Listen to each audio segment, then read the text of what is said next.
Eu nunca soube explicar exatamente quando a minha infância terminou, mas desconfio que foi naquela noite em que vi minha mãe cair no chão da cozinha com os olhos abertos e sem vida, depois de uma discussão com meu pai. Eu tinha 12 anos. E naquele instante, meu corpo ainda era de menina, mas meu peito se encheu de uma dor que eu não sabia nomear. Era como se o mundo tivesse desabado em silêncio só dentro de mim, e ninguém tivesse percebido. A partir dali, tudo que veio foi sombra, fome, medo, abandono. Mas o que mais doeu foi a sensação de não ter mais lugar no mundo, como se meu nome tivesse sido apagado junto com o último suspiro da minha mãe. Meu nome é Clara Ferreira, tenho 61 anos e moro na cidade de Barreiras, no interior da Bahia. Aqui, a vida tem outro ritmo, tudo acontece devagar, com cheiro de café passado na hora e conversa no portão no fim da tarde. Trabalho como assistente numa biblioteca comunitária, onde passo os dias entre livros, cadernos e histórias que ajudam outras pessoas a encontrarem a própria voz. Levo uma vida simples, gosto de caminhar bem cedo quando a cidade ainda está acordando, cuidar das plantas no quintal e tomar um banho demorado antes de dormir. Às vezes dou palestras, participo de rodas de conversa e escrevo cartas que nunca envio, só para organizar o que carrego aqui dentro. Depois de tudo que vivi, aprendi a valorizar o silêncio, o vento quente do sertão, o cheiro da terra molhada quando chove. Não tenho muito, mas tenho paz. E isso, para mim, é riqueza. Por isso, gostaria de pedir para curtirem e se inscreverem no canal, isso me faz ter a certeza de que a minha história pode ajudar outras pessoas. Me conta nos comentários de onde vocês estão me assistindo. Eu lembro da noite pelo som. Não pelo que eu vi, nem pelo cheiro de fritura que ainda pairava na cozinha, mas pelo som. Primeiro foi a buzina curta e seca do carro velho do meu pai, aquela que eu reconhecia de longe, mesmo com a janela fechada. Depois, as chaves batendo no portão de ferro, sempre com pressa, sempre com raiva. E por fim, o barulho da porta da sala sendo empurrada com força, como se o mundo inteiro precisasse saber que ele tinha chegado. Eu tinha 12 anos e sabia exatamente o que aquilo significava. Era noite de guerra. Me encolhi debaixo da cama, com os joelhos dobrados e os braços envolvendo as pernas, como num casulo. O colchão de molas rangia quando eu me mexia, então tentei ficar imóvel, respirando devagar, como minha mãe me ensinava. Quando ele chegar assim, filha, não fala nada. Se tranca, se esconde. Ele não te vê, ele só vê o que está dentro dele, e é escuro. Naquela noite, eu obedeci. Mas mesmo obedecendo, mesmo sendo quase um fantasma, eu senti que algo estava diferente. A primeira coisa que ouvi foi a voz da minha mãe, mais firme do que o normal. Já chega, Roberto. Chega! O nome dele saía da boca dela como um cansaço acumulado de anos. E ele respondeu do jeito que sempre respondia, com aquela voz grossa que doía mais do que um tapa. Cala essa boca, Ana. Você fala demais. Sempre falou demais. Os passos dele eram pesados, batendo no chão como se marcassem território. Dava para imaginar a forma como ele gesticulava, os braços duros, a camisa amarrotada, o rosto vermelho de raiva e álcool. Minha mãe, eu sabia, estava parada na frente da porta da cozinha. Era o lugar onde ela sempre tentava barrar o caminho dele, como se o fogão e a mesa fossem trincheiras. Ele detestava aquilo. Sai da frente, mulher. Sai da frente antes que eu te tire. E ela não saiu. Eu ouvi, porque o silêncio que veio depois foi um silêncio de desafio. Não tinha medo na respiração dela. Tinha alguma coisa nova. Uma coragem que me deu medo. Eu fechei os olhos e tentei me lembrar da música que ela cantava para mim quando eu era pequena. A música do Carneirinho Branco, com olhos de algodão. Eu sempre pensava nela quando meu pai chegava assim, e quase sempre. Fantinava. Mas dessa vez, não deu tempo. A discussão escalou tão rápido que eu não conseguia acompanhar. Ele gritava, e ela respondia. Disse que não aguentava mais, que ele não ia tocar em mim nunca mais, que se ele ousasse levantar a mão contra a filha dela de novo, ela mesma chamaria a polícia. E ele riu. Eu ouvi a risada. Era um som gelado, cruel, como se ela tivesse contado uma piada boa. Você? Vai me denunciar? Com que cara, hein, Ana? Quem é que vai acreditar numa mulher como você? O copo bateu na parede. Eu ouvi o estilhaço. E depois, um empurrão. O barulho do corpo dela batendo contra a mesa. Eu saí debaixo da cama sem pensar. Minhas pernas tremiam, mas eu fui. A maçaneta da porta do quarto parecia mais fria do que o normal, ou talvez fosse minha mão que estivesse gelada. Abri a porta devagar, e vi tudo. Minha mãe estava de pé, ou quase. Um dos joelhos dobrado, o outro tentando sustentar o corpo. O avental que ela usava ainda estava manchado de molho, como se o jantar tivesse ficado interrompido na panela. O rosto dela tinha uma expressão que eu nunca vou esquecer. não era medo, nem raiva, era cansaço. Um cansaço profundo, que parecia vir de dentro dos ossos. Meu pai estava com o braço estendido, apontando o dedo para ela como quem atira. Os olhos dele me viram, mas não me reconheceram. Volta pro quarto, Clara, ele gritou, com tanta força que eu quase caí para trás. Mas eu não voltei. Fiquei ali, imóvel, tentando entender por que o mundo tinha ficado tão estranho. Ele deu 2 passos em direção à minha mãe. Ela levantou uma das mãos, como se dissesse, chega, mas não disse nada. E então ele fez.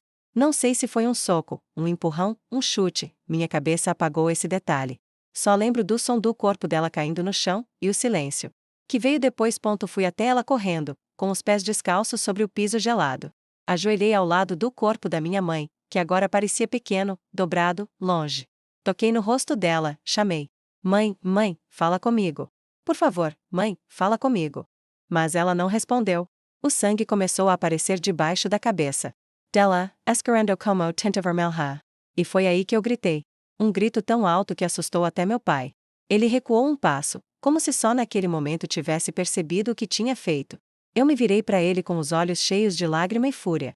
Você matou a minha mãe, eu disse, mas minha voz saiu fraca, trêmula, infantil. Ele balançou a cabeça, negando. Foi um acidente. Ela caiu. Foi ela que caiu.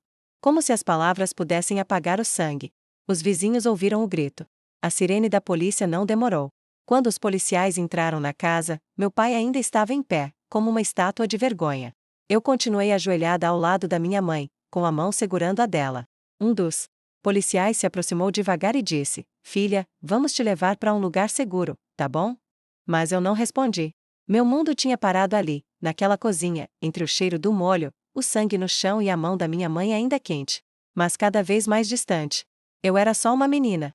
Mas naquela noite, eu comecei a morrer junto com ela. E mesmo que os anos tenham passado, mesmo que hoje eu ande, fale e sorria, tem uma parte de mim que nunca saiu daquela cozinha. Uma parte que ainda ouve o som da porta batendo. Uma parte que ainda pergunta: por quê? No dia seguinte, o mundo seguiu, mas eu fiquei parada. Lembro das luzes piscando no teto do hospital, dos olhos da enfermeira que tentou me dar chocolate e disse que tudo ia ficar bem, como se aquela fosse uma queda de bicicleta e não o fim da minha vida. Eu não chorei.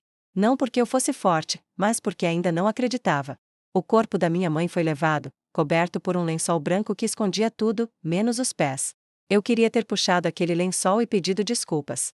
Desculpa por não ter feito mais, por ter ficado parada, por não ter gritado antes, por ter obedecido.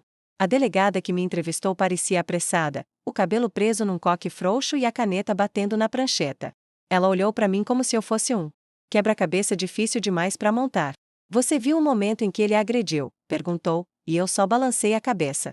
Ele já havia agredido antes, ela continuou, com a voz prática de quem já ouviu a mesma história 10, 20 vezes. Já. Muitas vezes. Mas ela nunca denunciava. Dizia que era perigoso. A delegada assentiu como quem já sabia a resposta. Anotou, assinou algo, e me passou para outra mulher, que me levou até uma sala cheia de brinquedos que eu não queria tocar. Vai ser melhor para você ir para um lugar seguro, Clara. Você é menor de idade e não tem nenhum parente que possa te acolher no momento. Eu perguntei se podia pelo menos ver minha mãe uma última vez. A mulher fez uma pausa. Não.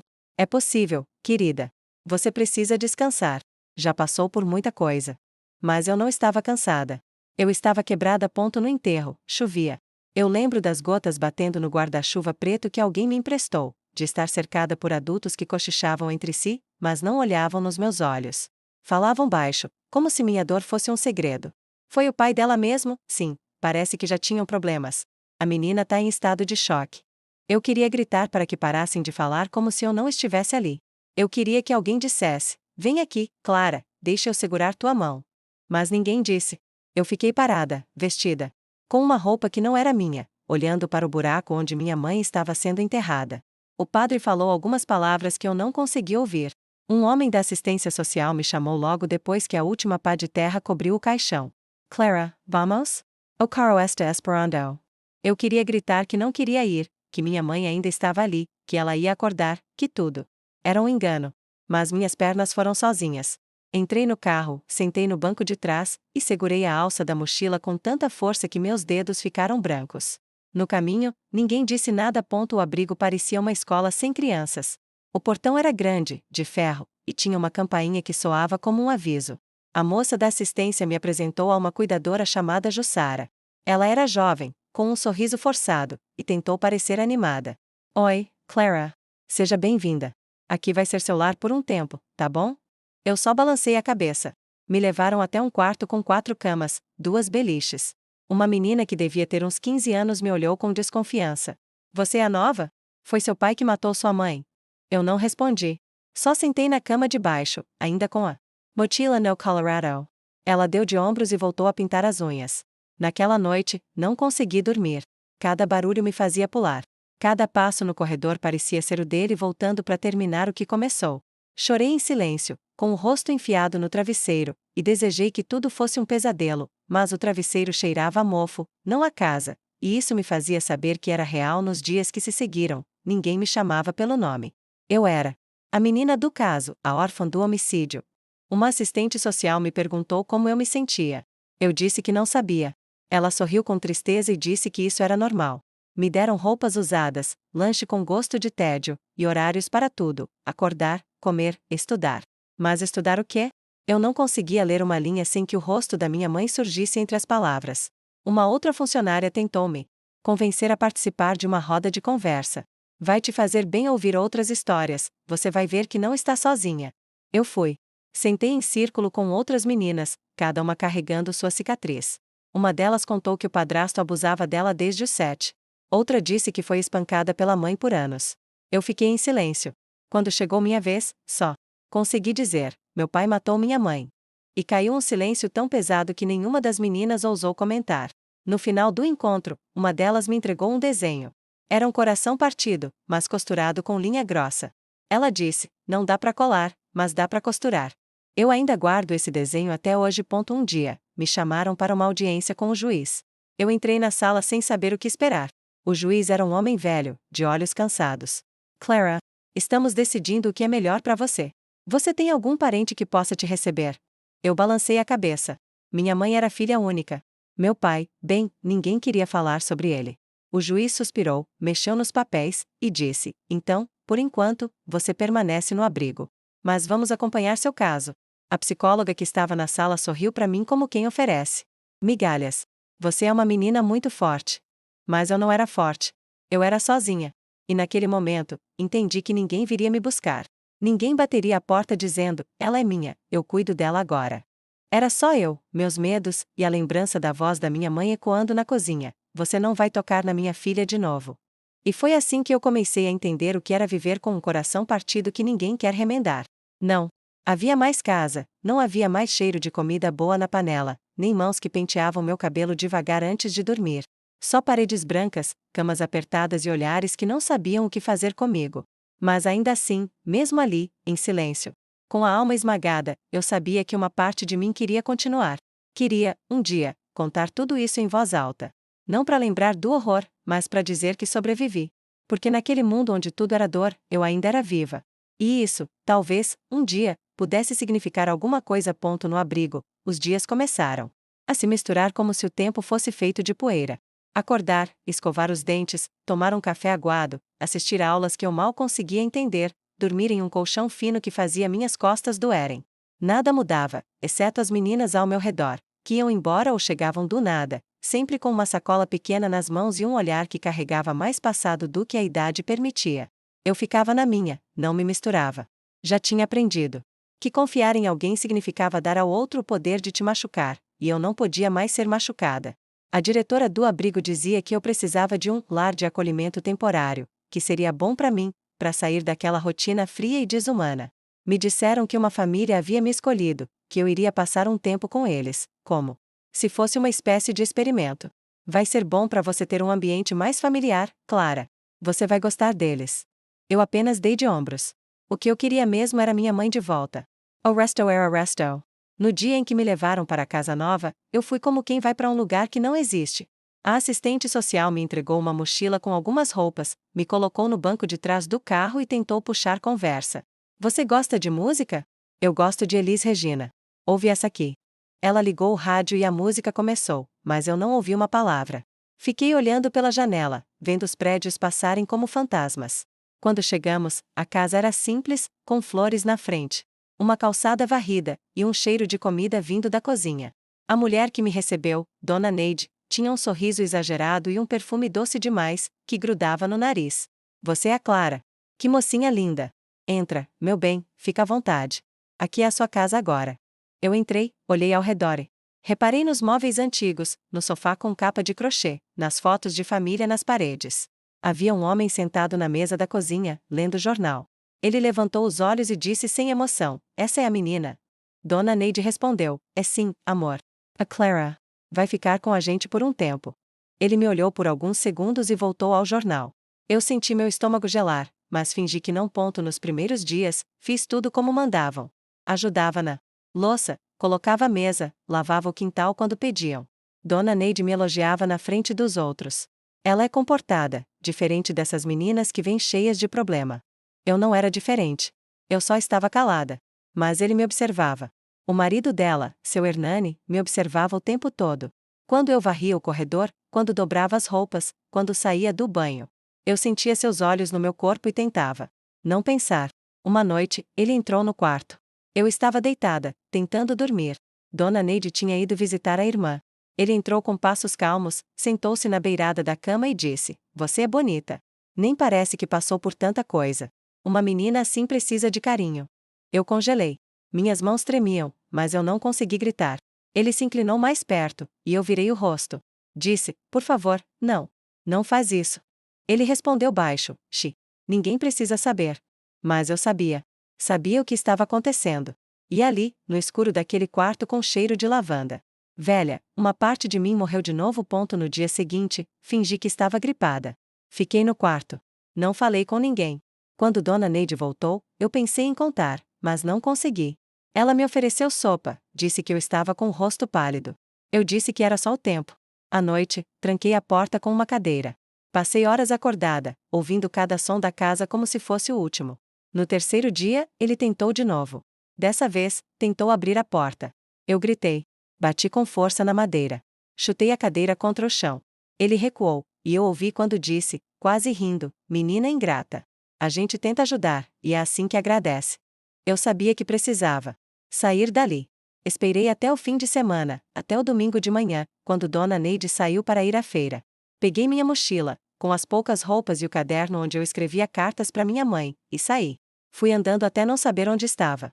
Entrei em uma praça, sentei num banco, e ali fiquei. Fiquei por 2 dias na rua, me alimentando com restos que consegui pedir em padarias.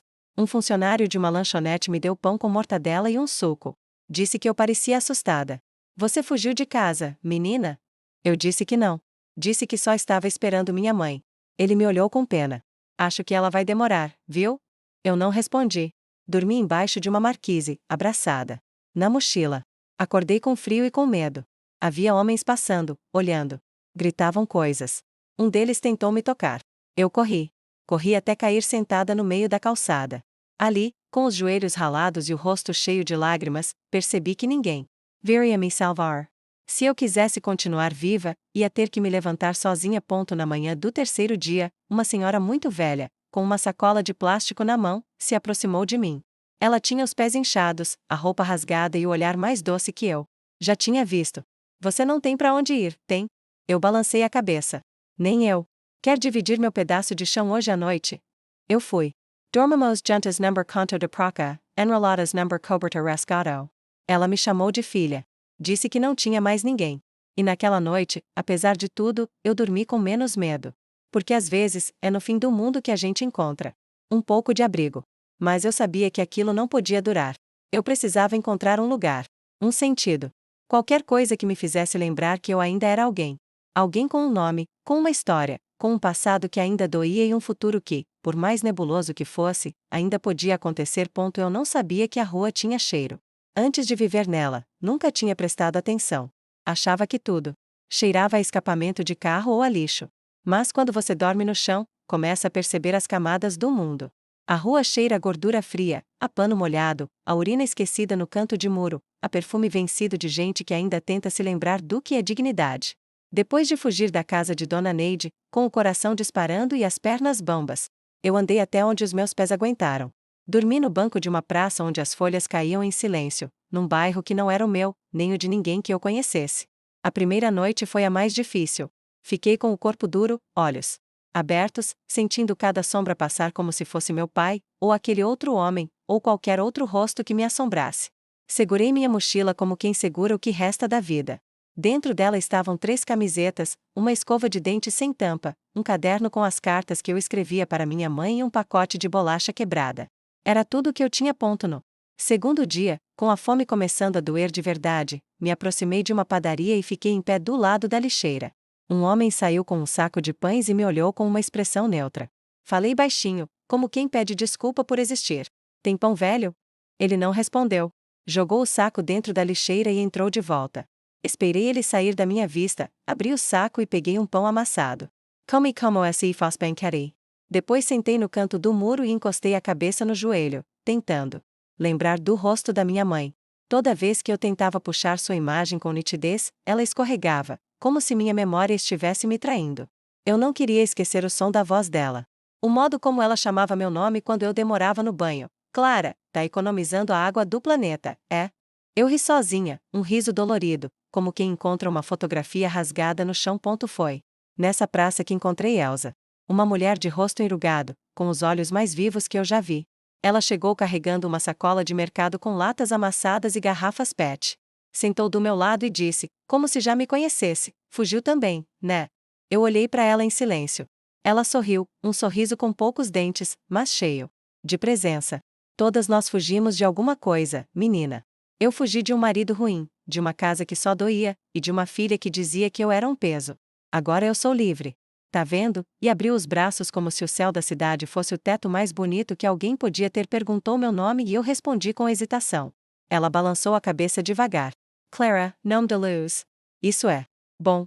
Elsa dividiu comigo metade de um pedaço de torta que tinha ganho de um restaurante. Era fria, mas para mim parecia feita por mãe. À noite, puxou um cobertor puído de dentro da sacola e disse, deita aqui perto. Ninguém mexe com 2. E eu deitei. Pela primeira vez desde que fugi, senti uma presença que me dava alguma segurança. Elsa me chamou de filha. Não perguntou de onde eu vinha, nem por que eu estava sozinha. Só disse, você ainda tem chão para andar. Mas se for comigo, a gente anda devagar, uma cuidando da outra.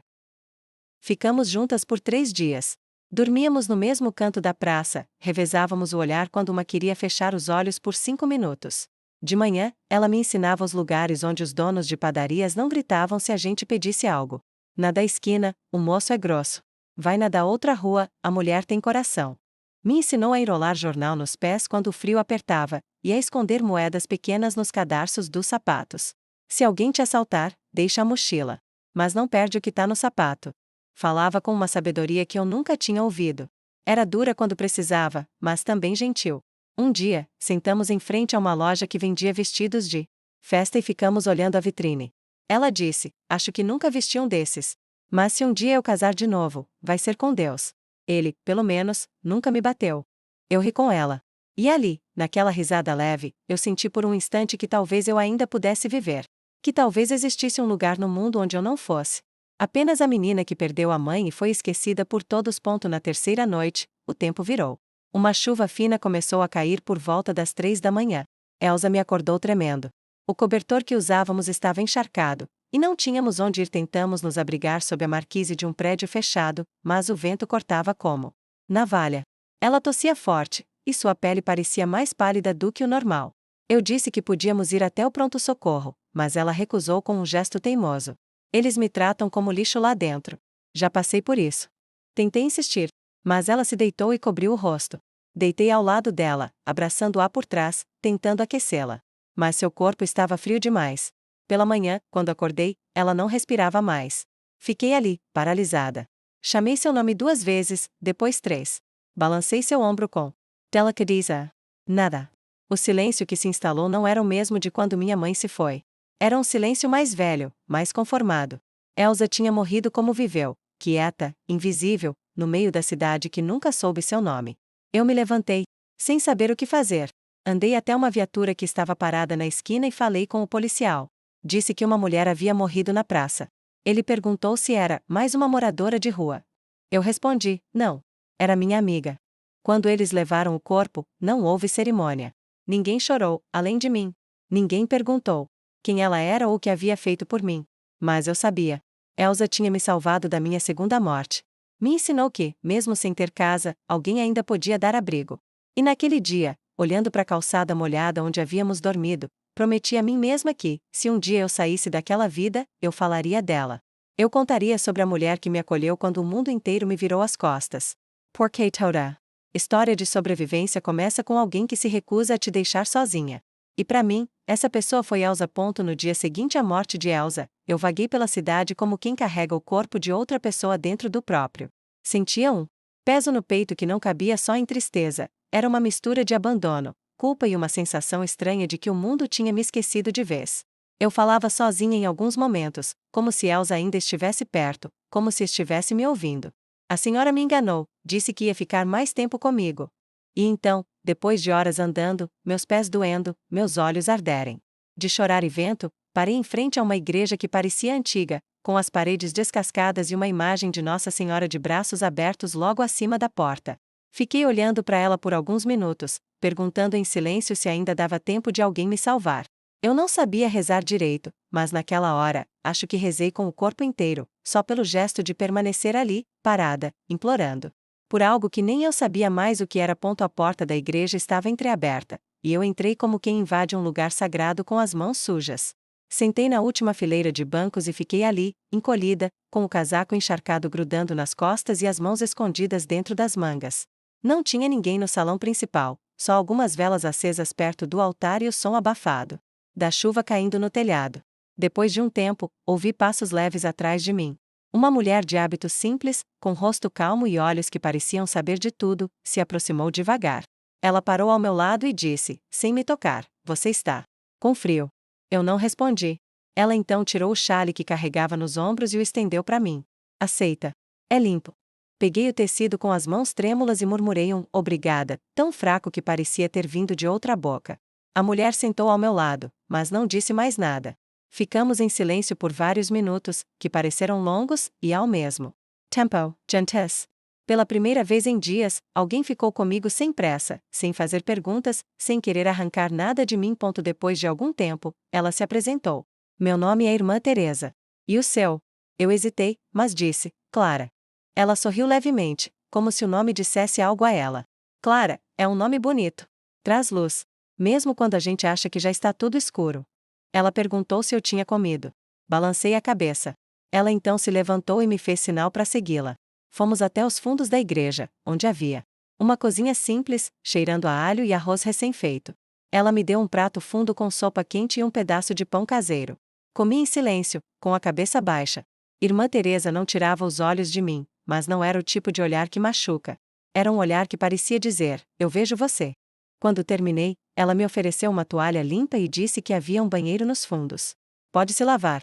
Depois a gente vê o que fazer. Tomei o banho mais demorado da minha vida. A água era morna, mas naquele momento, parecia a coisa mais preciosa do mundo. Chorei embaixo do chuveiro, de um jeito que fazia tempo que eu não chorava. Não era desespero. Era alívio.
Depois do banho, ela me levou até um quartinho pequeno, com uma cama de ferro e um cobertor azul dobrado com cuidado. Pode ficar aqui hoje. Ninguém vai te incomodar. Olhei em volta como quem vê um castelo. Havia um crucifixo na parede. E uma estante com 3 livros. O cheiro do quarto era de sabão, madeira velha e alguma flor que eu não sabia o nome. Deitei devagar, com medo de acordar e descobrir que era um sonho. Antes de sair, irmã Teresa disse: "Você não precisa contar nada agora. Mas quando quiser, eu estou aqui." Apagou a luz e fechou a porta com cuidado. Naquela noite, eu dormi. De verdade. Não com um olho aberto, nem com o corpo encolhido de medo. Dormi com o coração ainda doído, mas envolto numa espécie de silêncio bom. Foi a primeira vez em muito tempo que eu me senti protegida. E isso, para quem vem do inferno, é quase um milagre. No dia seguinte, ela me esperava com café e pão com manteiga. Sentamos em uma mesinha perto da janela, e ela não apressou nada. Esperou que eu falasse. E eu falei. Aos poucos. Comecei pela rua, depois fui voltando. Contei de Elsa, do abrigo, da casa da mulher que dizia cuidar de mim e do homem que me olhava. Como pressa. Quando falei do meu pai, minha voz falhou. Ela não me interrompeu. Esperou. Deixou o silêncio cuidar do que eu ainda não sabia nomear.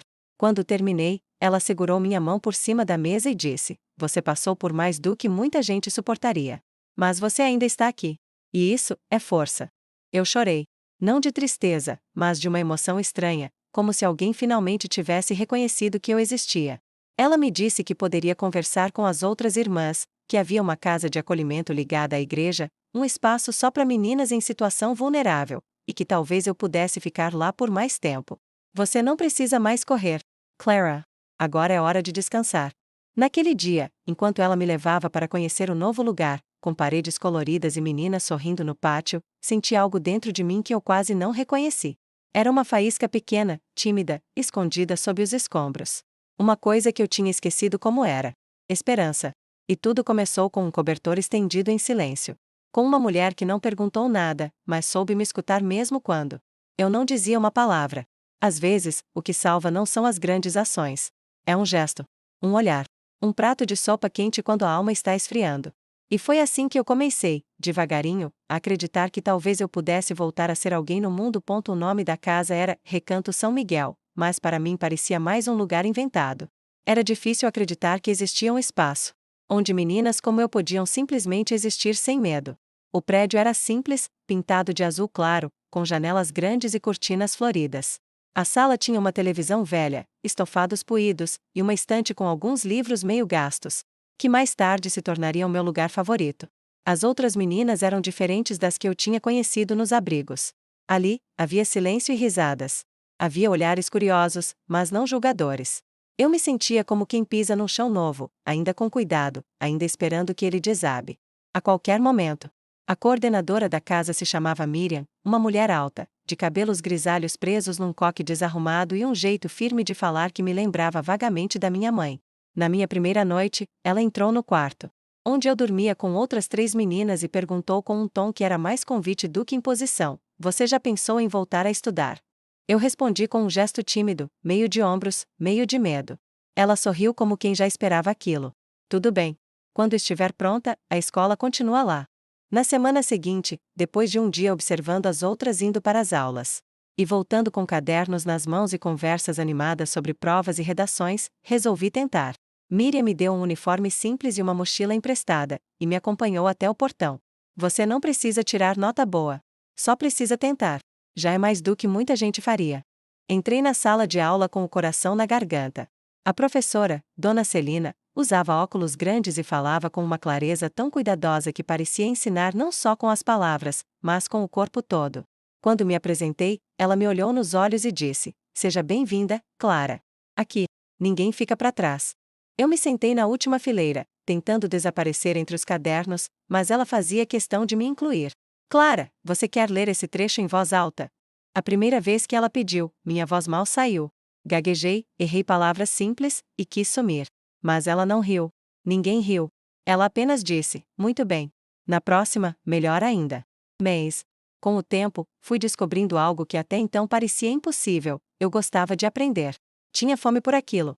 O silêncio da sala, o cheiro do papel, o som do lápis rabiscando respostas, tudo me fazia sentir parte de alguma coisa. Um dia, ela passou um exercício de redação. O tema era minha história.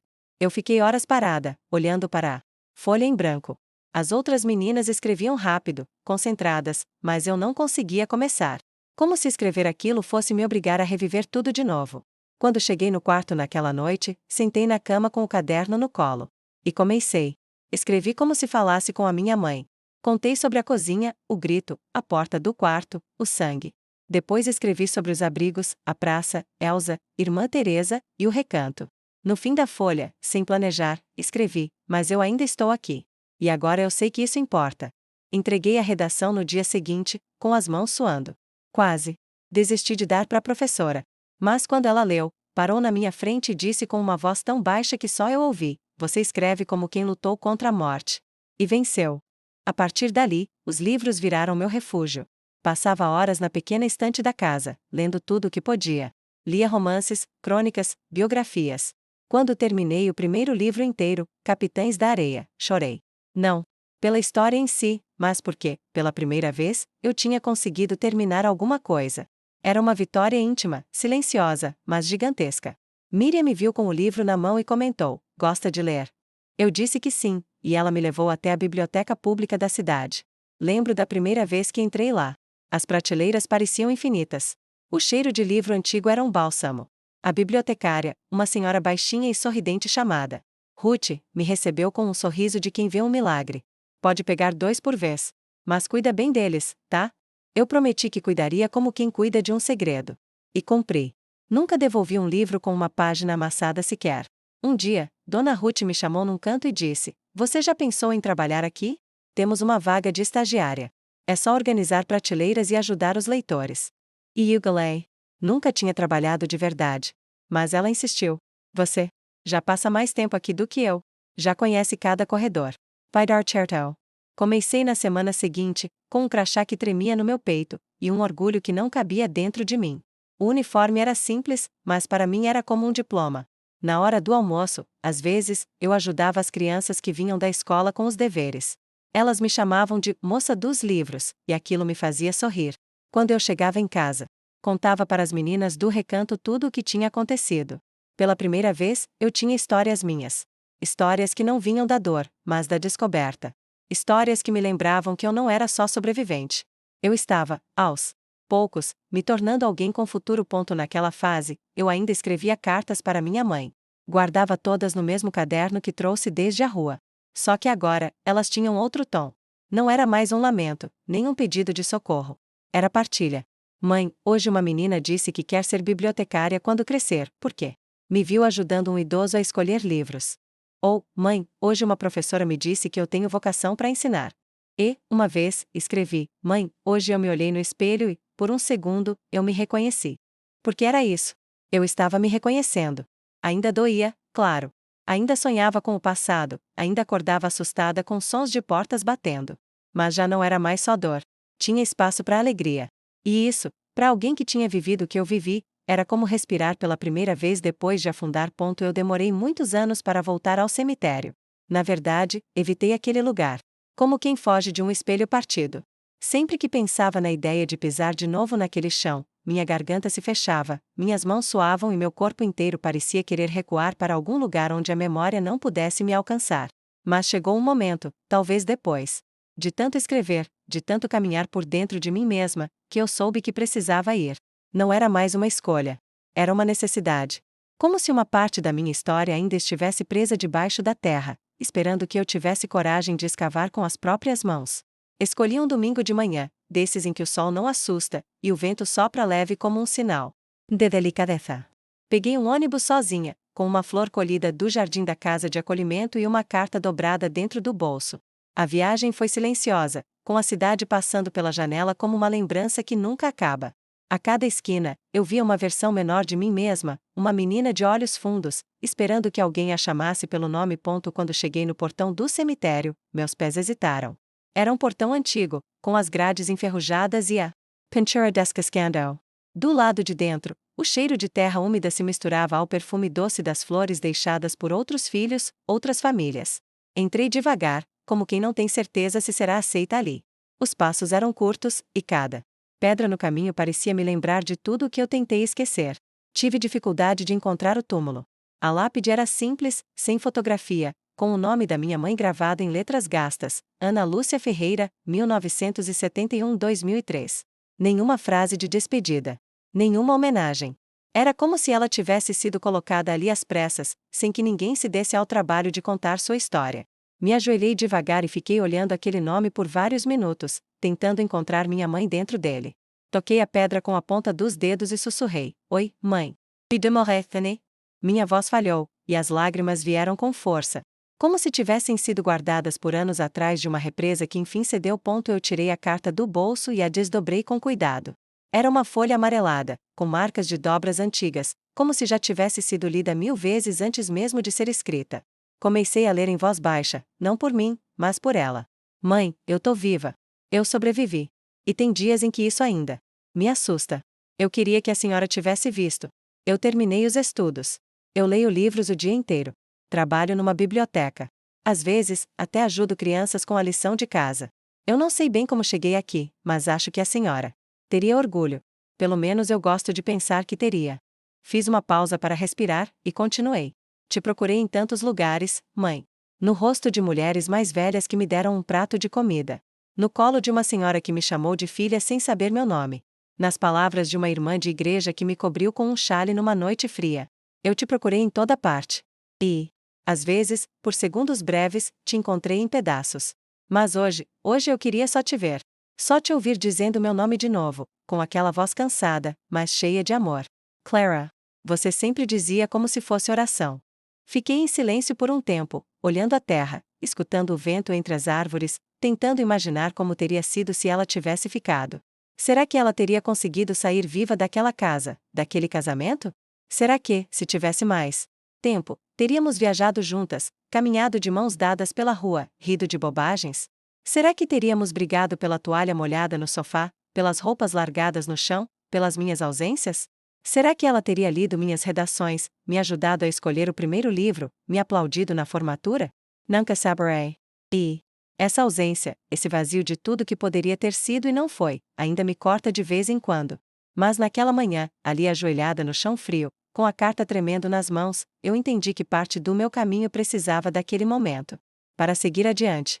Porque enquanto eu não voltasse ali, eu seguiria presa a uma dor antiga, arrastando o luto como um fardo invisível, como se minha vida fosse sempre um castigo por ter sobrevivido. Me levantei com cuidado, sacudi a calça suja de terra e coloquei a flor em cima da lápide. Era uma flor simples, mas tinha sido colhida com verdade. Dei um passo para trás e olhei uma última vez para o nome dela. Disse em voz baixa: obrigada por tudo. Mesmo pelo que eu não entendi. E então, virei de costas e caminhei em direção à saída com um alívio estranho no peito. Não era felicidade, nem paz completa. Era um tipo de aceitação. A consciência de que eu carregaria minha mãe comigo, não como uma ferida, mas como uma parte viva da mulher que eu estava me tornando. Na volta para casa, no ônibus, escrevi uma nova carta, ainda sem destinatário. Só comecei com: hoje, eu me despedi. E pela primeira vez, não me senti sozinha. Foi pouco tempo depois da visita ao túmulo da minha mãe que a coordenadora do recanto, Miriam, me chamou para uma conversa no corredor. Eu estava saindo da biblioteca, com 2 livros debaixo do braço, quando ela me parou com aquele jeito direto e ao mesmo tempo doce que só ela tinha. Clara, tem um projeto aqui perto que ajuda meninas em situação parecida com a que você viveu. É uma roda de conversa, sabe? Uma escuta mútua. Eles me ligaram perguntando se alguma das nossas jovens toparia falar sobre superação. Eu pensei em você. Na hora, minha primeira reação foi o silêncio. Falar sobre mim? Em voz alta? Para desconhecidos? Eu quase deixei os livros caírem. Senti a garganta fechar e o corpo gelar, como se as palavras que eu ainda mal conseguia dizer para mim mesma fossem ser arrancadas diante de uma plateia invisível. Mas Miriam esperou, com aquele olhar firme e confiante que dizia mais do que as palavras. Você não precisa. Mas se quiser, eu vou com você. Ninguém vai te deixar sozinha. E aquilo me tocou de um jeito inesperado. Eu não disse sim de imediato. Mas naquela noite, deitada na cama do recanto, com o som dos galhos batendo na janela, pensei na Elsa, na irmã Teresa, na professora Celina, em todas as mulheres que seguraram minha mão quando eu não conseguia levantar sozinha. E me perguntei: Quantas Claras existem por aí, caladas, escondidas dentro de si, esperando ouvir que é possível sobreviver? Na semana seguinte, fui com Miriam até o centro cultural onde o encontro aconteceria. O lugar era simples, com paredes cheias de cartazes coloridos, desenhos de crianças e frases escritas em papel pardo. Seu silêncio não te protege, você não tem culpa, sua história importa. Quando entrei, senti um arrepio percorrer minhas costas. As cadeiras estavam organizadas em círculo, e havia cerca de 20 meninas entre 12 e 18 anos, sentadas com os olhos curiosos, algumas desconfiadas, outras visivelmente quebradas. Eram tantas versões da menina que eu fui, que por um instante me senti engolida por uma espiral de lembranças.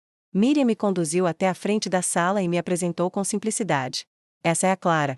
Ela tem uma história para compartilhar com vocês. Eu me sentei, ajustei o microfone com mãos trêmulas, e respirei fundo. Por alguns segundos, que pareceram uma eternidade, fiquei em silêncio. As palavras estavam todas dentro de mim, se debatendo, se atropelando. Eu olhei para uma menina de cabelo cacheado, sentada de braços cruzados, com a expressão dura de quem já viu demais. E então, comecei: meu nome é Clara. Tenho 23 anos. E durante muito tempo, achei que não ia chegar até aqui. A voz saiu trêmula, mas firme. Contei sobre minha mãe, sobre a noite em que a perdi, sobre o sangue, o silêncio, o vazio. Vi alguns olhos se abaixarem. Outros se arregalarem. Falei dos abrigos, da fuga, da rua, de Elsa, da morte no frio. Quando mencionei o homem que tentou abusar de mim no lar temporário, uma das meninas deixou escapar um soluço. Meu coração doeu, mas continuei. Disse que nem tudo foi escuridão. Que encontrei mãos estendidas, palavras doces, gente que me enxergou mesmo quando eu queria desaparecer. Falei da escola, dos livros, da biblioteca. Da vez que uma professora leu minha redação e me disse que eu escrevia como quem sobreviveu a um furacão. E talvez seja isso mesmo. Eu sou uma dessas pessoas que o mundo tentou apagar. Mas eu insisti em continuar. Quando terminei, um silêncio pesado tomou a sala. Eu não sabia o que esperar. Será que falei demais? Será que expus uma ferida que ninguém queria ver? Mas então, uma menina levantou a mão. Ela tinha os olhos vermelhos, mas a voz firme. O que você sentiu na primeira vez que contou isso? Eu respondi sem pensar: vergonha. Depois, medo. Depois, libertação. Outra menina, sentada mais ao fundo, disse com a voz baixa: aconteceu comigo também. Com meu padrasto. Eu nunca contei para ninguém. A mediadora do grupo se aproximou dela com calma, oferecendo apoio. E ali, naquele momento, eu entendi: minha história era ponte. Era farol. Era lenço estendido para outras dores. E por mais difícil que fosse abrir a boca e rasgar memórias tão íntimas, valia a pena se, no fim, alguém enxergasse uma saída. Depois daquele dia, fui convidada para outras rodas. Às vezes em escolas, outras em grupos de mulheres em situação de vulnerabilidade. Cada vez que falava, algo dentro de mim se curava um pouco mais. Eu deixava de ser só a vítima, só a órfã, só a menina da tragédia. Eu virava alguém com algo a oferecer. Certa vez, numa comunidade periférica, uma senhora se aproximou de mim após uma palestra e disse: eu perdi uma filha para a violência. Você me fez sentir que, de alguma forma, ela tá viva em você. Eu chorei. Chorei como uma criança, porque ali eu soube que minha dor não tinha sido em vão. Que as perdas que eu carregava podiam se transformar em acolhimento. Foi também nessa época que comecei a escrever sobre essas experiências. Pequenos textos, cartas fictícias, diários. Publiquei alguns em redes sociais, usando um perfil simples, sem fotos. Só palavras. Para minha surpresa, comecei a receber mensagens de mulheres de todas as idades. Senti que você escreveu para mim, passei por algo parecido. Nunca tive coragem de contar, obrigada por me fazer sentir menos sozinha. Eu lia essas mensagens com um nó na garganta. Eu, Clara, a menina esquecida pela sociedade, rejeitada pelas estruturas, agora era voz. Era presença. E mesmo sem ter todas as respostas, mesmo carregando ainda tantas cicatrizes, eu estava ali, dizendo: você pode. Você vai conseguir. Na última vez que falei num grupo, uma menina de 14 anos me esperou na porta e me deu um bilhete. Escrito à mão. Dizia assim: se você conseguiu, então talvez eu consiga também. Obrigada por existir. E foi nesse dia que entendi, de vez, que minha história não era mais só minha.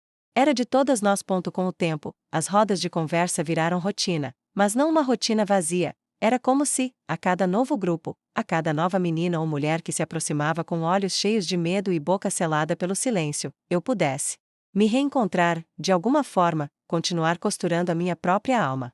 Depois de uma das palestras numa escola pública da Zona Norte, fui chamada pela coordenadora pedagógica para conversar. Era uma mulher de voz firme e braços largos, o tipo de pessoa que abraça com o olhar. Ela me ofereceu café, olhou nos meus olhos e disse: "Você já pensou em montar um projeto próprio? Algo onde essas meninas possam encontrar em você um porto, um caminho?" Eu sorri com certo receio, mas a ideia me perseguiu pelos dias seguintes. À noite, no quarto do recanto, escrevi num pedaço de papel 3 palavras: rede de abraço. A notícia se espalhou mais rápido do que imaginei. Outras meninas começaram a chegar. Mulheres também. Algumas traziam crianças no colo. Outras vinham com o rosto machucado e a vergonha pendurada no olhar. Algumas só queriam escutar. E tudo bem. Ali, ninguém era obrigada a falar. A única regra era escutar sem julgar, acolher sem corrigir. Com a ajuda de Miriam e de outras mulheres que acreditaram no meu trabalho, conseguimos doações para lanche, livros e materiais de escrita. Cada encontro tinha um tema: culpa, medo, autoestima, reconciliação com o corpo. Eu falava, sim, mas ouvia muito mais. Descobri que ouvir, de verdade, era uma forma de amar. E descobri também que não precisava mais provar minha dor para ter valor. Eu era mais do que a menina órfã, mais do que a sobrevivente da violência. Eu era referência. E isso me assustava, mas também me dava chão. Um dia, recebi uma ligação de uma rádio comunitária do bairro. Queriam me entrevistar. Ao vivo. A moça do outro lado da linha disse: "Seu nome tem circulado como símbolo de superação. As pessoas querem te ouvir." Eu fiquei em silêncio por alguns segundos, olhando para o papel onde, anos antes, escrevi minha primeira redação com a frase: "Eu ainda estou aqui." Disse que aceitava. Naquela noite, repeti minha história mentalmente 1000 vezes, tentando prever o que poderia sair errado. Na manhã da entrevista, vesti uma blusa azul clara, prendi o cabelo em um coque simples, respirei fundo e entrei no estúdio com a voz trêmula, mas o coração inteiro. A locutora me recebeu com afeto e respeito. "Clara, hoje você inspira muitas pessoas. Como tudo isso começou?" Eu olhei para o microfone e respondi: "Começou com um prato de sopa e um chale. Alguém me viu quando ninguém mais me via. E eu descobri que ser vista salva." A entrevista durou 30 minutos, mas pareceu uma vida inteira. Quando saí, recebi mensagens no celular de mulheres que eu nunca conheci: "Você falou por mim, hoje eu não me senti tão sozinha." Começaram a me chamar para escolas, centros comunitários, até prefeituras. Certa vez, num evento voltado para políticas públicas de acolhimento, uma assistente social disse em seu discurso: "Clara é a prova viva de que uma mulher, quando escutada, transforma não só sua vida, mas a de todo um território." Eu chorei em silêncio. Na plateia. Lembrei da menina que fui, sentada num banco de praça, com fome e medo, ouvindo Elsa me chamar de filha. Lembrei da noite em que dormi com o corpo tremendo num quarto emprestado por uma freira que não me pediu nada além de descanso. E então, percebi que a minha história era feita dessas outras mulheres. Eu não era heroína sozinha. Eu era soma. No fim de cada palestra, eu repetia a mesma frase: "O que me salvou foi um prato de sopa quente e alguém que escutou meu silêncio." Às vezes, a cura começa em pequenos gestos. E via, nos olhos das ouvintes, algo mudar. Uma faísca acendia. Como se a simples lembrança de que sobrevivência é possível já fosse, por si só, um tipo de recomeço. Algumas vinham me abraçar. Outras me entregavam cartas. Uma senhora me segurou pelos braços, certa vez, e disse: "Você é o que minha filha teria sido, se tivesse tido uma chance." Aquilo me atravessou como um raio. Respondi com a voz embargada: "Então agora sua filha vive também em mim." Porque era isso. Eu carregava muitas. As esquecidas. As silenciadas. As perdidas. E assim, sem que eu percebesse exatamente como, passei de uma menina que ninguém notava para uma mulher que muita gente escutava. Mas nunca perdi a humildade de saber que tudo aquilo começou com uma história contada entre lágrimas, num círculo de cadeiras simples, numa sala emprestada. Era ali que eu me sentia inteira. Era ali que a dor deixava de ser peso e virava ponte. E eu sabia que, enquanto houvesse uma única menina no mundo ouvindo sua própria voz pela primeira vez, minha missão ainda não teria terminado. Hoje eu tenho 61 anos, e às vezes ainda me pego olhando para as minhas mãos como se elas não fossem minhas. Elas carregam rugas, vincos fundos, marcas de tempo, mas também uma firmeza que nunca imaginei que teria. Eu as observo com a mesma curiosidade de quando era menina, como quem tenta entender quem sou agora depois de tantas quedas e tantas reconstruções. Meu cabelo está branco nas pontas, e meus olhos perderam um pouco da nitidez, mas vejo mais agora do que nunca. Vejo nas entrelinhas, nas expressões silenciosas, no gesto de uma mulher que abaixa a cabeça ao entrar numa sala, no olhar de uma adolescente que desvia os olhos quando falamos de violência, no aperto de mão que dura um segundo a mais do que o necessário. Eu reconheço a dor porque fui feita dela, mas hoje eu a reconheço não como um fardo, e sim como uma parte do meu corpo, como uma cicatriz que já não sangra, mas que ensina. Outro dia caminhei por uma das ruas onde dormi, décadas atrás, quando ainda me escondia do mundo. Era fim de tarde, o céu meio cor de cobre, e as árvores balançavam com uma brisa lenta.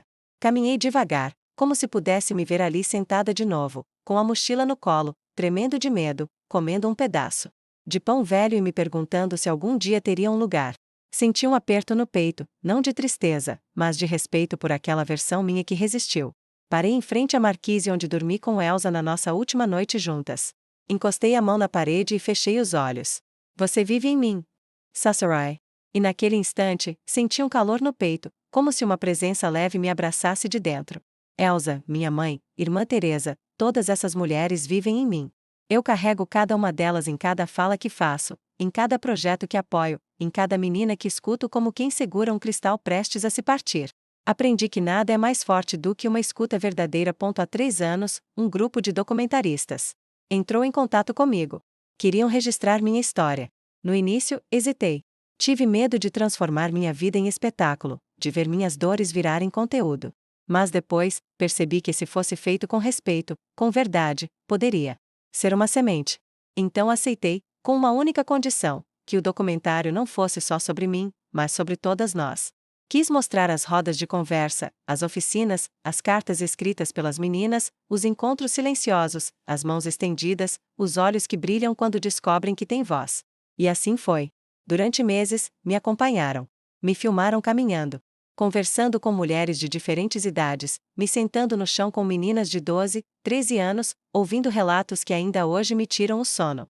Me filmaram chorando em silêncio diante do túmulo da minha mãe, agora com flores frescas, velas acesas, uma placa nova com a inscrição que mandei fazer: aqui jaz Ana Lúcia, mãe, mulher, coragem. Quando vi o filme pronto, sentei sozinha. Hoje tenho uma sala pequena num centro de acolhimento, com uma mesa simples, uma estante de livros e uma cadeira sempre vazia, esperando por quem quiser sentar e conversar. Recebo meninas que foram abandonadas, mulheres que sofreram anos de violência. Caladas, senhoras que só agora, com 70 anos, encontram coragem para contar o que viveram na infância. Eu escuto todas. Não dou conselhos prontos. Não tenho fórmulas. Eu apenas olho nos olhos e digo: eu acredito em você. Às vezes, isso é tudo de que precisam. Outras vezes, ficamos horas ali, em silêncio. Mas um silêncio cheio. Silêncio que abraça. Às vezes me perguntam se eu me arrependo de alguma coisa. E a resposta é não. Porque mesmo com toda a dor, cada passo me trouxe até aqui. Se minha mãe não tivesse partido daquela forma, talvez eu nunca tivesse aprendido a transformar perda em luta. Se Elsa não tivesse morrido naquela praça, talvez eu nunca tivesse entendido o valor de dividir um cobertor. Se irmã Teresa não tivesse estendido aquele chale, talvez eu nunca tivesse acreditado que alguém podia me ver sem querer me ferir. E se eu não tivesse falado, naquela primeira roda, com a voz trêmula e os olhos marejados, talvez ninguém tivesse me escutado. Mas eu falei. E escutaram. E hoje, essa corrente de escuta e fala se espalha por lugares que eu nem imaginava alcançar. Quando me perguntam quem é Clara hoje, eu respondo sem medo: sou uma mulher feita de vozes, de silêncios curados, de histórias que já não me esmagam. Sou uma árvore com raízes na dor e galhos estendidos para quem quiser se apoiar. E se hoje posso oferecer sombra, é porque um dia alguém me protegeu do sol com a própria mão. Por isso sigo. Por isso não me calo. Por isso, mesmo com as pernas doendo, ainda caminho. Porque a dor me moldou, mas foi o amor que me salvou.